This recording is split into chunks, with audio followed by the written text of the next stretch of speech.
Hard work, passion, talent, ഈ മൂന്നും ഉണ്ടെങ്കിൽ ഈ ലോകത്ത് എന്തും അച്ചീവ് ചെയ്യാൻ പറ്റും. നമുക്കറിയാവുന്ന ഒരാളുടെ അനുഭവമായിട്ട് ഇതെനിക്കറിയാമല്ലോ എന്ന് തോന്നിയിട്ടുള്ള പല സിറ്റുവേഷൻസും ഉണ്ടായിട്ടുണ്ട്. എന്നും ഓർത്ത് വെക്കുന്ന ഇതായിരുന്നു എൻ്റെ കഥാപാത്രം, അതിൽ നിന്നാണ് ഞാൻ പിന്നീടും വളർന്നു വന്നതെന്ന് തീരുമാനിക്കും ഏത് കഥാപാത്രമായിരിക്കും? ഈ പറഞ്ഞ പോലെ സിനിമയ്ക്കുള്ളിലെ സിനിമ പറയുമ്പോൾ നമുക്ക് ആദ്യം മലയാളത്തിൽ ഓർമ്മ വരുന്നത് ഈ പറഞ്ഞ പോലെ ഉദയനാണ് താരമൊക്കെ ആണെങ്കിലും എനിക്കൊരു റെഫറൻസ് നോക്കാനുള്ളൊരു അല്ലെങ്കിൽ വേറൊരു സിനിമയുടെ അങ്ങനത്തെ ഒരു ക്യാരക്ടറല്ല. നമ്മൾ എന്തെങ്കിലും ചെയ്തത് പിന്നീട് തെറ്റായി പോയി നമുക്ക് ചിന്തിക്കേണ്ടി വന്നിട്ടുണ്ട്. ഇവിടെ പാലിക്കേണ്ട മറ്റു പല കാര്യങ്ങളും എല്ലാം നമ്മൾക്ക് പോകെയാണല്ലോ മനസ്സിലാവും.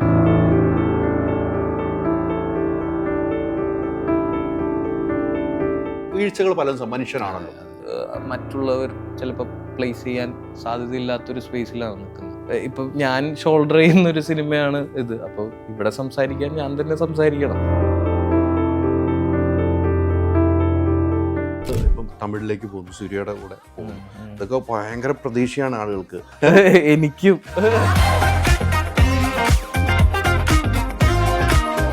ഞാൻ സത്യം പറഞ്ഞു കഴിഞ്ഞാൽ ഇനിയിപ്പോൾ മട്ടാഞ്ചേരി മാഫിയക്ക് വേണ്ടി വെയിറ്റിംഗ് ആണ്. കുറേ ഡയറക്ടർമാരൊക്കെ നമ്മുടെ മനസ്സിൽ വരുമല്ലോ, ഇങ്ങനെ ചെയ്ത് കഴിഞ്ഞാൽ ഇരിപ്പുണ്ടാവും. ഗുരുവിനെ പോലെ കാണാൻ പറ്റുന്നത് മമ്മൂക്കേനെയാണ്. മുഖത്ത് നോക്കി പറഞ്ഞാള് തീർച്ചയായിട്ടും അത് അങ്ങനെ തുറന്നു പറയും. നിങ്ങളുടെ പ്രൊഡ്യൂസറിന്റെ അടുത്തെങ്കിലും പറയും. പബ്ലിക്കായിട്ട് പറയണ്ട, എന്നോട് പറഞ്ഞാൽ.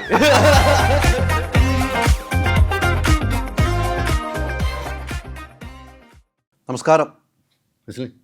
നേരെ അങ്ങോട്ട് പോകാന്നില്ല, വേറെ കൂടുതലൊന്നും പറയേണ്ട കാര്യമില്ല അല്ലേ? അതെ, പുതിയ സിനിമ ബോളിവുഡ് ടൈംസ് എന്താണെന്ന് ചോദിക്കേണ്ട കാര്യമുള്ള സിനിമ കണ്ട് തീരുമാനിക്കണം എന്നാണ് പറയാൻ പറ്റുള്ളൂ. എങ്കിലും എന്താണ് ഇതൊരു കമ്മിങ് ഓഫ് ഏജ് ഡ്രാമ ഇതിൽ വരുന്ന ഒരു ആസ്പയറിങ് ഫിലിം ഡയറക്ടറിൻ്റെ കഥ പറയുന്ന ഒരു സിനിമയാണ്. അധികം ചിന്തിക്കാനും ഇതാക്കാനുള്ള ഒരു ഇതില്ല. വളരെ സിമ്പിളായിട്ടുള്ളൊരു കഥ, പക്ഷെ അത് വളരെ പുതിയ നെറേറ്റീവ് സ്പേസിൽ പറഞ്ഞു പോയിട്ടുള്ളൊരു പുതിയ ഫ്രഷ് എക്സ്പീരിയൻസ് ആയിരിക്കും സിനിമ. നമ്മൾ ഓരോ കഥകൾ കേട്ട് കഴിയുമ്പോൾ നമ്മൾ ഓരോ സിനിമയിലേക്ക് പോകുമ്പോൾ നമ്മളൊരു തയ്യാറെടുപ്പ് ഉണ്ടാവും അല്ലേ? ഇപ്പൊ നെസ്ലിന്റെ ഇപ്പം ലുക്ക് തന്നെ, മുടി തന്നെ മൊത്തത്തിൽ മാറിയിരിക്കുന്നു. ഈ പടത്തിൽ ഈ ലുക്കിൽ ആണ് മറ്റേ ബംഗാളി എന്നുള്ള ഇതൊക്കെ കിട്ടിയത്. അതെ. അത് പക്ഷെ എനിക്ക് സിനിമ കണ്ടപ്പോൾ ഭയങ്കര രസമായിട്ട് ഇരിക്കുന്നുണ്ട് ആ പോർഷൻ, ഞാൻ തന്നെ പറയാറ്. അല്ല, അത് വല്ലാത്തൊരു പേരാണ്. അല്ല, അത് അവർക്ക് അറിയില്ലല്ലോ ഇപ്പൊ എന്താ ചെയ്യുന്നതെന്നോ അല്ലെങ്കിൽ അല്ല, ഈ പറഞ്ഞ പോലെ ഓരോ തയ്യാറെടുപ്പുണ്ടല്ലോ. ഇപ്പൊ ഇത് പറഞ്ഞല്ലേ, ഓരോ സിനിമയ്ക്ക് ഓരോ തയ്യാറെടുപ്പുണ്ടാവും. നമ്മുടെ സിനിമ നമ്മുടെ ജീവിതത്തിൽ പല വഴിയിലേക്ക് നമ്മൾ തിരിച്ചിട്ടുണ്ട് അല്ലെ? ഈ സിനിമ പറയുന്നത് തന്നെ ഒരു 5 വയസ്സുകാരന്റെ സ്വപ്നമാണ്, സിനിമയിൽ എന്തെങ്കിലും ആകണം എന്നുള്ള സ്വപ്നമാണ്. നമ്മുടെ ജീവിതത്തിലും അങ്ങനെയായിരുന്നു അല്ലെ? ജീവിതവും ഈ സിനിമയായിട്ട് കണക്ട് ചെയ്യുമ്പോൾ ഓർമ്മ വരുന്നത് എന്തായിരിക്കും? ഓർമ്മ വരുന്നത് നമുക്ക് പല സിറ്റുവേഷനുകളും നമുക്ക് റിലേറ്റ് ചെയ്യാൻ പറ്റുന്ന സിറ്റുവേഷൻസ് ഉണ്ടായിട്ടുണ്ട്. ഇപ്പോൾ ഈ അതിൻ്റെ പ്രോസസ്സിലാണെങ്കിലും ഷൂട്ടിംഗ് സമയത്താണെങ്കിലും നമ്മൾ സിനിമയ്ക്കകത്തുള്ള ആൾക്കാരായതുകൊണ്ട് നമ്മളിത് പല സമയത്തും നമ്മൾക്കല്ലെങ്കിൽ പോലും നമ്മളുടെ അനുഭവം അല്ലെങ്കിൽ പോലും നമുക്കറിയാവുന്ന ഒരാളുടെ അനുഭവമായിട്ട് ഇതെനിക്കറിയാമല്ലോ എന്ന് തോന്നിയിട്ടുള്ള പല സിറ്റുവേഷൻസും ഉണ്ടായിട്ടുണ്ട്, റിലേറ്റ് ചെയ്യാൻ പറ്റുന്ന. ഈ സിനിമ എന്നൊരു സ്വപ്നമായിരുന്നു, തണ്ണീർമത്തത്തിൽ വന്ന് ഇവിടം വരെ എത്തി നിൽക്കുകയാണ്. ഈ സിനിമയിലും അങ്ങനെ ഒരു സ്വപ്നമാണ് പറഞ്ഞു വെക്കുന്നത്. ഇവിടെ നമ്മൾ എത്തി സക്സസ് ആവുന്നു. ഈ സിനിമയിൽ എവിടെ എത്തി സക്സസ് ആവുന്നു സിനിമ കണ്ടാൽ നമുക്ക് തീരുമാനിക്കാൻ പറ്റുള്ളൂ. ആ ഒരു സ്വപ്നവും ഈ സിനിമയിലെ സ്വപ്നവും ഒന്ന് നമ്മൾ ഒത്തു നോക്കുവാണെങ്കിൽ എങ്ങനെയായിരിക്കും? വിനീത് മാധവനും നസ്ലിനും ശരിയാണ്, എവിടേക്കോ അവർക്ക് സാമ്യതകൾ ഉണ്ടാവും. ഈ വളരെ പാഷനേറ്റ് ആയിട്ട് നടക്കുന്ന അല്ലെങ്കിൽ ജെന്യുവനായിട്ട് അതിന് പുറകെ നടക്കുന്ന ഒത്തിരി പേർക്ക് റിലേറ്റ് ചെയ്യാൻ പറ്റുന്ന ഒരു ക്യാരക്ടർ തന്നെയായിരിക്കും വിനീത് മാധവൻ. അവർ സഫർ ചെയ്തിട്ടുള്ള കഷ്ടപ്പാടുകളും അല്ലെങ്കിൽ അവർ പോയിട്ടുള്ള പല സിറ്റുവേഷൻസും അവർക്ക് സിനിമ കാണുമ്പോൾ റിലേറ്റ് ചെയ്യാൻ പറ്റുന്ന കഥ തന്നെയാണ്. ഓരോ സിനിമകളിലെയും വ്യത്യസ്തമായ കഥാപാത്രങ്ങളല്ലേ? ഇപ്പം ഇത്ര നാളും ചെയ്തു വെച്ചിരിക്കുന്ന സിനിമകളെല്ലാം നസ്ലിന് പ്രിയമുള്ളതാണ്, പ്രേക്ഷകർക്കും പല രീതിക്കും പ്രിയമുള്ളത്. എന്നും ഓർത്ത് വെക്കുന്ന ഇതായിരുന്നു എൻ്റെ കഥാപാത്രം, അതിൽ നിന്നാണ് ഞാൻ പിന്നീടും വളർന്നു വന്നതെന്ന് തീരുമാനിക്കും ഏത് കഥാപാത്രമായിരിക്കും? അങ്ങനെ ഓരോ സിനിമയും പുതിയ അല്ലെങ്കിൽ നമ്മളുടെ ഉള്ളിലത്തെ ആക്ടറിനെ അല്ലെങ്കിൽ നമ്മളുടെ ഉള്ളിലെ സ്കില്ലിനെ പോളിഷ് ചെയ്യുന്ന പല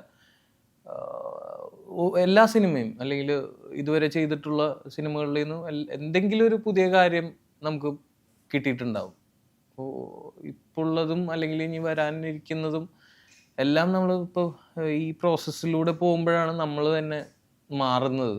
നമ്മളുടെ അപ്രോച്ച് ആണെങ്കിലും അല്ലെങ്കിൽ എന്താ ആക്ടിങ് മാത്രമല്ല, എല്ലാം ഇപ്പോൾ ഒരു പ്രൊഫഷണലിസം വരുന്നതും നമ്മുടെ പോകെ സംസാരമാണെങ്കിലും, അതെ അതെ അതെ അതെ നമ്മളുടെ ഇവിടെ പാലിക്കേണ്ട മറ്റു പല കാര്യങ്ങളും എല്ലാം നമ്മൾക്ക് പോകെയാണല്ലോ മനസ്സിലാവുന്നത്. അപ്പോൾ ഓരോ സിനിമയിലും പഠിക്കാനുണ്ടായിട്ടുണ്ട്. ഓരോ ലൊക്കേഷനിലും പഠിക്കാനുണ്ടാവും. അതെ അതെ അല്ലേ? അതെ അതെ. ഓരോ കഥാപാത്രം ആളുകളും നമ്മൾ ഇടപഴകുന്ന ആൾക്കാർ, നമ്മൾ ഒത്തിരി ആൾക്കാരെ കാണുന്നുണ്ടല്ലോ. അപ്പോൾ ഓരോ ആൾക്കാരിൽ നിന്നും എന്തെങ്കിലുമൊക്കെ. നെസ്ലിന്റെ ജീവിതയാത്രയിൽ എന്നും ഒരു സപ്പോർട്ടായിട്ട് നിൽക്കുന്ന കുടുംബമായിരിക്കും, എപ്പോഴും കുടുംബമായിരിക്കും, ഫാമിലിയാണ്. അത് കഴിഞ്ഞിട്ടുള്ളൂ. പിന്നീട് നമുക്കൊന്ന് പറയാൻ പറ്റുവാണെങ്കിൽ ആരുടെ പേര് പറയാൻ പറ്റും?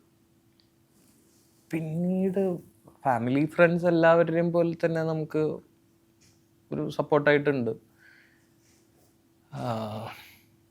പിന്നെ എനിക്ക് തോന്നുന്നു എൻ്റെ ഒരു വലിയൊരു ഷിഫ്റ്റിന് കാരണമായിട്ടുള്ള ഗിരീഷ് ചേട്ടൻ തീർച്ചയായിട്ടും നമ്മളുടെ ഗുരുസ്ഥാനത്ത് നിൽക്കുന്ന ആളാണ്. ഡിനോയ് ചേട്ടൻ, ഈ തണ്ണീർമത്തിൻ്റെ റൈറ്റർ, പുള്ളിയൊക്കെ നമ്മൾ സിനിമ തണ്ണീർമത്തൻ ചെയ്ത് കഴിഞ്ഞിട്ടേ ഉള്ളൂ. നമുക്കറിയില്ല ഇത് ഇനി എങ്ങോട്ടാണ് അല്ലെങ്കിൽ ശരിയാണോ നമ്മൾ ചെയ്യുന്ന കാര്യങ്ങളൊക്കെ.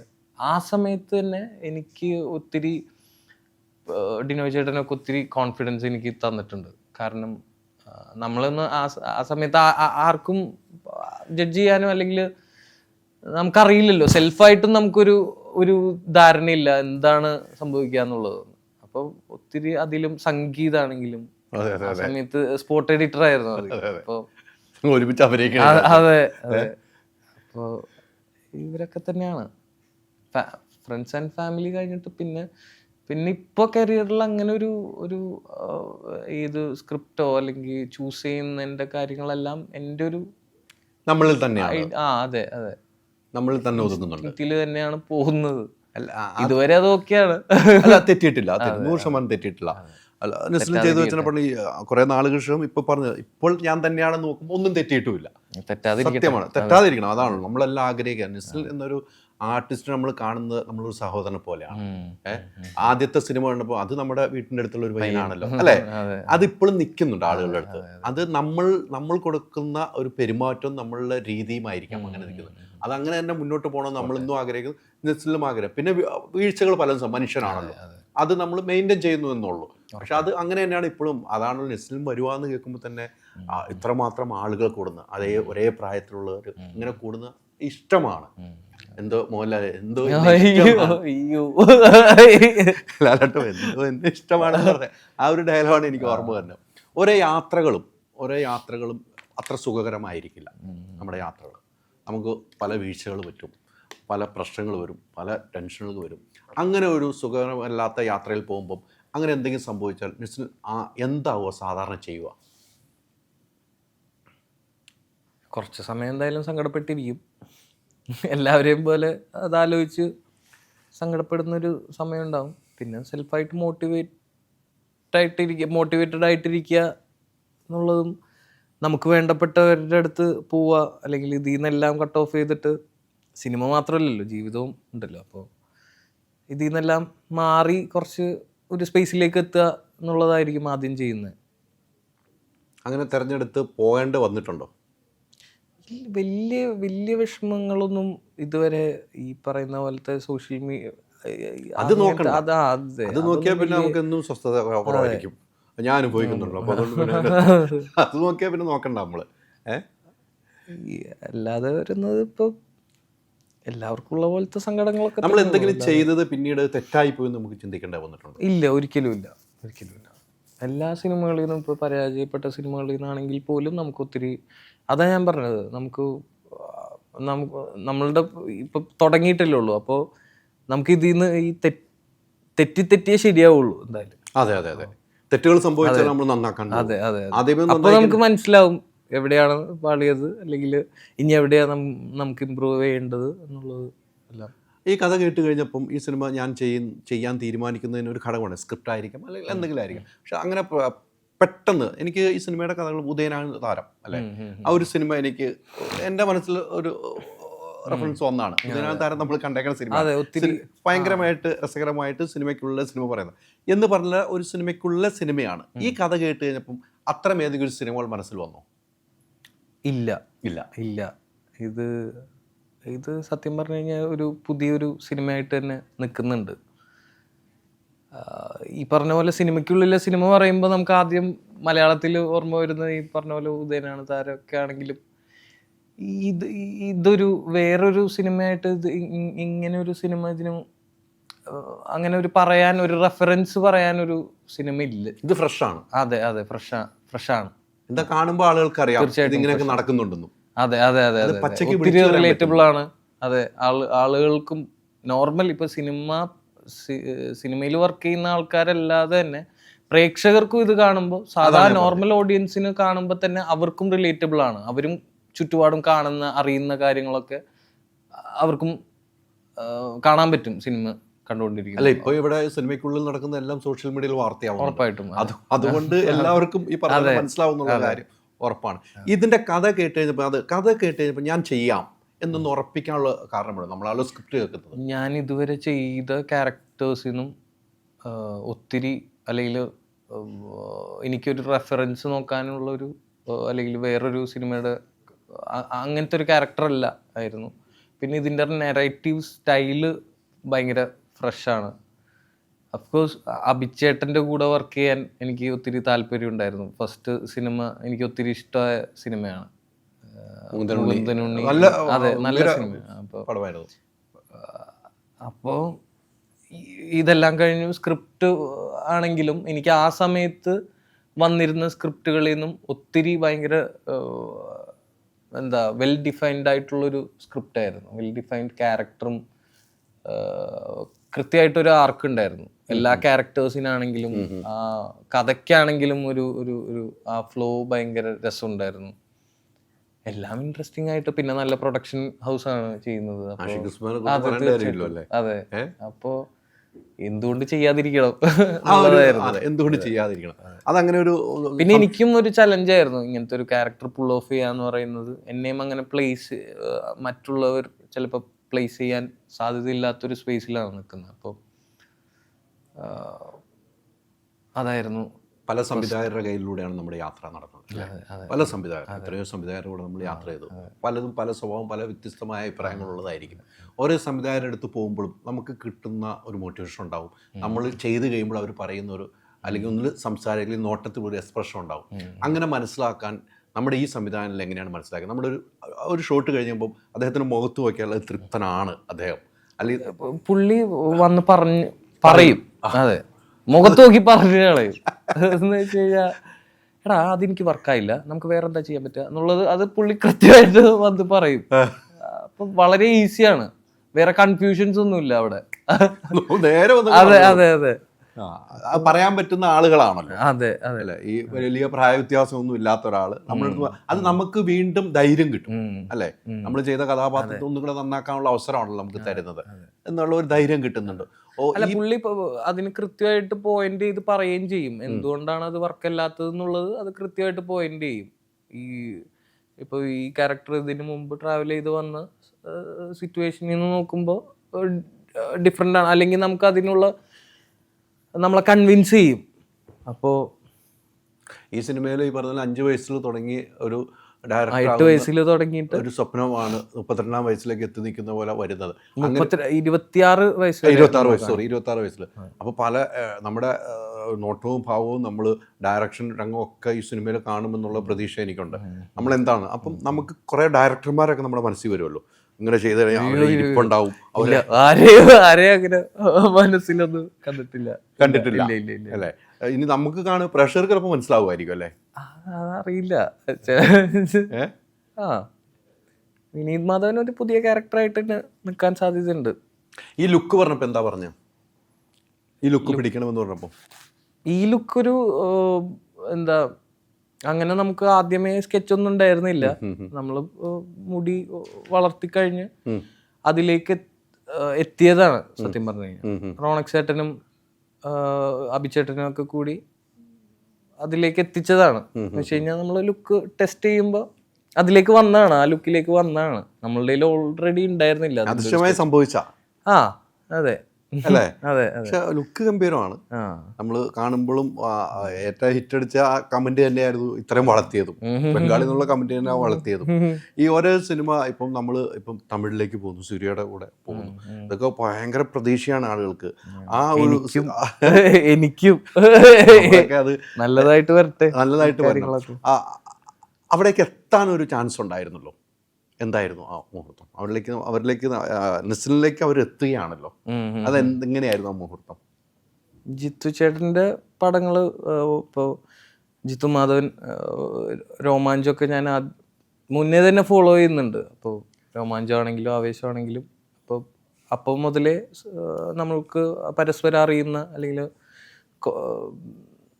അറിയുന്ന ആൾക്കാരാണ്. അപ്പോൾ ജിത്തു ചേട്ടനാണ് ഒരു ദിവസം വിളിക്കുന്നത്, ഇങ്ങനൊരു പ്രൊജക്റ്റിന്റെ കാര്യം പറഞ്ഞിട്ട്. ഏതാന്നൊന്നും പറഞ്ഞില്ല, കഥ പറഞ്ഞ് കഴിഞ്ഞിട്ടാണ് ഇത് പറഞ്ഞത്. ഇതൊരു തമിഴ് പടമാണ്, ഇത് സൂര്യ സാറാണ് ചെയ്യുന്നത് എന്നൊക്കെ ഉള്ളത്. അപ്പോൾ എനിക്ക് സത്യം പറഞ്ഞു കഴിഞ്ഞാൽ എനിക്കും ഈ പറഞ്ഞ പോലെ ഒത്തിരി ഓഫേഴ്സ് പുറത്തുനിന്ന് വരുന്നുണ്ടായിരുന്നു. അപ്പോൾ എനിക്കും റൈറ്റ് ആയിട്ടുള്ളൊരു ഒരു ഒരു എനിക്കും കൺഫ്യൂസ്ഡ് ആയിരുന്നു, എടുക്കാൻ പറ്റുന്നില്ല എന്താ ചെയ്യാന്നുള്ളത്. ഇത് നമുക്ക് ട്രസ്റ്റ് ചെയ്യാവുന്ന ആളാണല്ലോ. അപ്പോൾ പിന്നെ ഇൻട്രസ്റ്റിംഗ് ക്യാരക്ടറുമാണ്.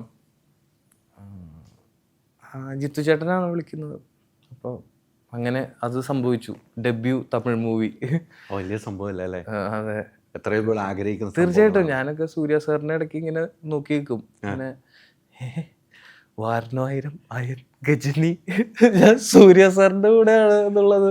നമുക്കിത് പെട്ടെന്ന് വിഴിമൂടി യോസിത്താൽ അതിലേക്ക് പോവും.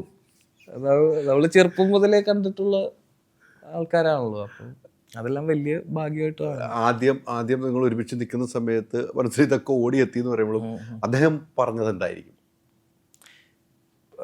പൂജ ദിവസമാണ് ഫസ്റ്റ് കാണുന്നത്. അപ്പോൾ ഈ ലോഗൊക്കെ റിലീസായ സമയമാണ്. അപ്പോൾ സാറ് പറഞ്ഞത് ലോഗോ കണ്ടു, എങ്ങനെ ഭയങ്കര നാച്ചുറലായിട്ട് അഭിനയിക്കാൻ പറ്റുന്നു എന്നുള്ള രീതിയിലും ഒത്തിരി പ്രശംസിച്ചു. ഈ പറഞ്ഞ പോലെ പ്രേമിലു ആണെങ്കിലും അവർക്ക് ഒത്തിരി ഇഷ്ടമുള്ള സിനിമയാണ് എന്നുള്ളതെല്ലാം അവരും കാണുന്നുണ്ട്, നമ്മളുടെ വർക്ക് കാണുന്നുണ്ട്, അതിനെ അപ്രീഷിയേറ്റ് ചെയ്യുന്നുണ്ട് എന്ന് പറയുന്നത് വളരെ ആ രണ്ട് സിനിമകളിൽ എല്ലാ സിനിമകളും അവർ കാണുന്നു എന്നതിൻ്റെ ഏറ്റവും പ്രാധാന്യമാണ് നമ്മൾ കാണുന്നത്. മലയാള സിനിമ ലോകത്തെല്ലാവരും കാണുന്നു, എല്ലാവർക്കും ഇഷ്ടപ്പെടുന്നു എന്നുള്ളതാണ്. ഈ വേറെ എന്തെങ്കിലും പറഞ്ഞിരുന്നു അദ്ദേഹം? ഇല്ല. ഞാനും അങ്ങനെ അധികം സംസാരിക്കാനായിട്ട് എനിക്കും മടിയല്ല, പേടിയായിരുന്നു സത്യം പറഞ്ഞാൽ. പക്ഷെ ആള് ഭയങ്കര ഹംബിൾ ആയിട്ടുള്ളൊരു ആളാണ്, ഭയങ്കര ഗുഡ് ഹ്യൂമൻ ബീയിങ് ആണ് ആക്ച്വലി. ഇപ്പോൾ നടന്നുകൊണ്ടിരിക്കുക അതിൻ്റെ ഷൂട്ട്, ഇനിയും പോണം അല്ലേ? അതിലെ ലുക്ക് അപ്പം മുടിയൊക്കെ എങ്ങനെയാണ്? അതിന്റെ ലുക്കും കൂടെ ആണ്? അല്ല, ഇതിൽ കുറച്ച് വ്യത്യാസമുണ്ട്, ഇനി മാറ്റമൊക്കെ ചെയ്യണമല്ലേ? ഇനി ആ തമിഴ് സിനിമ ഒന്ന് ഇറങ്ങാൻ വേണ്ടി പ്രഷറത്ത് കാണും. ഇത് നെസ്ലിൻ പോവാ തമിഴിലേക്ക് സൂര്യ സാറിന്റെ കൂടെ പോവാന്ന് പറഞ്ഞപ്പോൾ തന്നെ ഉണ്ടല്ലോ എന്തൊരു ആഘോഷമായിരുന്നു അവിടെ. എത്തിപ്പെടാൻ ഒത്തിരി പേര് ആഗ്രഹിക്കുന്നുണ്ടല്ലോ, നമ്മളിലേക്ക് വരികയാണല്ലോ. അതൊരു ഭാഗ്യമുള്ളതുകൊണ്ടും നമ്മൾ ചെയ്തു വെച്ച കഥാപാത്രങ്ങളുമാണ് നമ്മളെവിടെ എത്തിക്കുന്നത്. നമ്മൾ ചെയ്യുന്ന വർക്കിന്റെ റിസൾട്ടാണ് അതെല്ലാം. 100%. ഒരിക്കലും ആദ്യ സിനിമ തണ്ണീർമത്തിൽ നിന്നും ഇവിടെ എത്തുമെന്ന് ചിലപ്പോൾ നമ്മൾ ഒരിക്കലും പ്രതീക്ഷിച്ചിട്ടില്ല അല്ലെ? എത്രയോ ആളുകളുണ്ടായിരുന്നു, പക്ഷെ അവരൊക്കെ ആയിട്ട് ഇപ്പോഴും കൂട്ടുകെട്ട് ഞാൻ ഇന്നിവിടെ വന്നപ്പോഴും കാണുന്നു, അവരൊക്കെ ഉണ്ട് ഈ സിനിമയിലൊക്കെ വരുന്ന ആ കൂട്ടുകെട്ട് ഇങ്ങനെ നിലനിർത്തി പോകാൻ എത്രമാത്രം പരിശ്രമം നടത്താറുണ്ട്? ഇല്ല, അത് നിന്ന് പോവും എന്ന് വെച്ച് കഴിഞ്ഞാൽ നമ്മളായിട്ട് അതിനു വേണ്ടി എക്സ്ട്രാ എഫേർട്ടൊന്നും ഇടേണ്ട ആവശ്യമില്ല. അല്ലെങ്കിൽ ആ ബന്ധം പ്യുവറാണെങ്കിൽ എന്തായാലും അത് ഉണ്ടാവുമല്ലോ കൂടെ. ഇത്രയും ഈ അന്നൊന്നും ഇത്ര സംസാരിക്കില്ല, ഇപ്പോഴും കൂടുതൽ സംസാരിച്ച് കാണില്ല. ഇപ്പോഴാണ് കുറച്ചുകൂടി സംസാരിക്കാൻ വ്യത്യാസം വന്നിട്ടുണ്ട്, പഠിച്ചു വരുന്നേ ഉള്ളൂ സത്യം പറഞ്ഞു. കണ്ണീർമത്തിനൊക്കെ വന്ന് നമുക്ക് ഇന്റർവ്യൂ എടുക്കാൻ നമ്മൾക്ക് ബുദ്ധിമുട്ടി പറയിപ്പിക്കാൻ നടക്കില്ല, പറയൂല. നമ്മൾ ഫുൾ ടീമിനെ വെച്ചാൽ ഞാൻ ഇന്റർവ്യൂ എടുത്തത്. എനിക്ക് ഇപ്പോഴും എല്ലാവരും ഫുൾ ടീം നമ്മളായിരിക്കും എല്ലാവരും വെച്ചൊരു ഇന്റർവ്യൂ എടുത്തത്. അന്നൊന്നും സംസാരിക്കാതെ ഇപ്പൊ എല്ലാവരും, ഞാൻ മാത്യുവിനെ കാണാറുണ്ട്, മാത്യുവിനെ ഇന്റർവ്യൂ എടുക്കാറുണ്ട്, അങ്ങനെ ആ ടീമിന്റെ എല്ലാവരും എടുക്കാറുണ്ട്. പിന്നീടാണ് ഇത്ര സംസാരം വന്നു തുടങ്ങിയത് അല്ലേ? അത് അങ്ങനെ വേണം, നമുക്ക് ആളുകളുടെ അടുത്തേക്ക് നമ്മൾ എത്തണമെന്നൊരു തീരുമാനം? നമ്മളൊരിപ്പോ എന്താ, ഞാനിപ്പോ നിൽക്കുന്ന പൊസിഷനിൽ ഞാൻ ഒത്തിരി പേരെ റെപ്രസെന്റ് ചെയ്ത് നിൽക്കുന്ന ഒരാളാണ്. അപ്പോൾ എൻ്റെ സിനിമനെ ഇപ്പൊ ഞാൻ ഷോൾഡർ ചെയ്യുന്ന ഒരു സിനിമയാണ് ഇത്. അപ്പോൾ ഇവിടെ സംസാരിക്കാൻ ഞാൻ തന്നെ സംസാരിക്കണം. അപ്പൊ അതെല്ലാം പഠിച്ചു വരുന്നേ ഉള്ളൂ.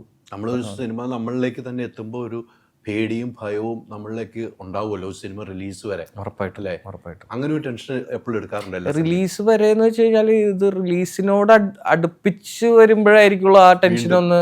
ഒരു 2 ദിവസം 3 ദിവസമൊക്കെ റിലീസ് ചെയ്ത് കഴിഞ്ഞാൽ അത് പോയി. അതിന്റെ റിസൾട്ട് എന്താണെങ്കിലും അത് റിലീസ് വരെ ഉണ്ടാവുള്ളൂ എനിക്ക്. അത് നമ്മുടെ കയ്യിലാണല്ലോ ഇരിക്കുന്നത്. അതെ, അത് ഓൾറെഡി പോയല്ലോ, ഓഡിയൻസിന്റെ എത്തിക്കഴിഞ്ഞു. എന്ത് അതിനെപ്പറ്റി ആലോചിച്ചിട്ടോ ടെൻഷൻ അടിച്ചിട്ടോ ഒന്നും കാര്യമില്ല. അപ്പൊ നല്ലതാണെങ്കിൽ ഹാപ്പി ആവുക, അല്ലാന്നുണ്ടെങ്കിൽ അടുത്തയിലേക്ക് പോവുക.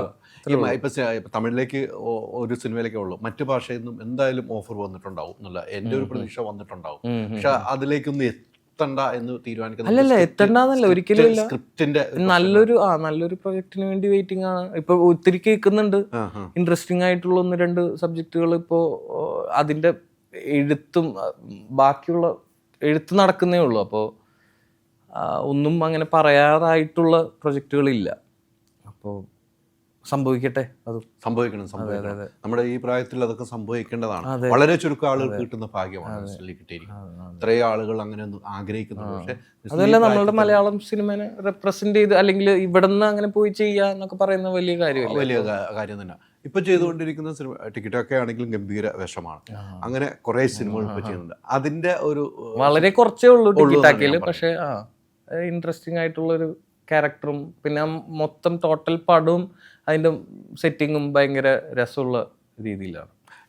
ഈ സിനിമയിൽ ഓരോ കഥാപാത്രങ്ങളുണ്ട്. ഓരോ കഥാപാത്രം വ്യത്യസ്തമായിരിക്കും. ഇപ്പം നേരത്തെ പറഞ്ഞ എൻ്റെ കയ്യിലാണ്, എൻ്റെ ഷോൾഡറിലാണ് ഇരിക്കുന്നതെന്ന് പറയുമ്പോൾ അത് കേൾക്കുമ്പോൾ തന്നെ തീർച്ചയായിട്ടും ഇതിൻ്റെ എല്ലാ ക്രെഡിറ്റും അല്ലെങ്കിൽ എല്ലാ ഇതിൻ്റെ ഈ പടത്തിൻ്റെ എല്ലാ ഇതും ഇരിക്കുന്നത് അഭിചേട്ടൻ്റെ ഒരു കൺവിക്ഷനിൽ തന്നെയാണ്. ഞാൻ പറഞ്ഞത് എൻ്റെ നസ്ലിൻ ലീഡായിട്ട് വരുന്ന പടം എന്ന് പറഞ്ഞു വരുമ്പോൾ അങ്ങനെയാണല്ലോ ഈ പടം. ഇപ്പൊ നസ്ലിൻ എന്നാണല്ലോ സ്റ്റാറിംഗ് നസ്ലിൻ. അതെ അതെ, അങ്ങനെ വരുമ്പോഴാണ് നമ്മൾ റെസ്പോൺസിബിൾ ആവുന്നത്. നമ്മൾ സംസാരിക്കേണ്ടി വരിക, അല്ലെങ്കിൽ നമ്മളിപ്പോൾ അറിയില്ലെങ്കിൽ തന്നെ നമ്മൾക്ക് കഴിയുന്ന രീതിയിൽ സംസാരിക്കുക, ആ സിനിമനെ പറ്റി പറയുക, അല്ലെങ്കിൽ ആൾക്കാരിലേക്ക് എത്തിക്കുക എന്നുള്ളതെല്ലാം. ഓരോ സിനിമയുടെ ഡബ്ബിങ്ങിന്റെ സമയത്ത് നമ്മൾ അഭിനയിക്കുന്ന പോലെ ആയിരിക്കും ഡബ്ബിങ്ങിന്റെ സമയത്ത് നമ്മൾ പല കാര്യങ്ങളും പല ടോണിലാണെങ്കിലും മീറ്ററിലാണെങ്കിലും വ്യത്യാസപ്പെടുത്തണം. ആദ്യത്തെ സിനിമയിലൊക്കെ അതൊക്കെ ഒത്തിരി അനുഭവിച്ച് നമ്മൾ പറഞ്ഞിട്ടുണ്ട്. ഇപ്പോൾ ആ ഒരു പ്രോസസ്സ് എങ്ങനെയാണ് കാണുന്നത്? ഇപ്പം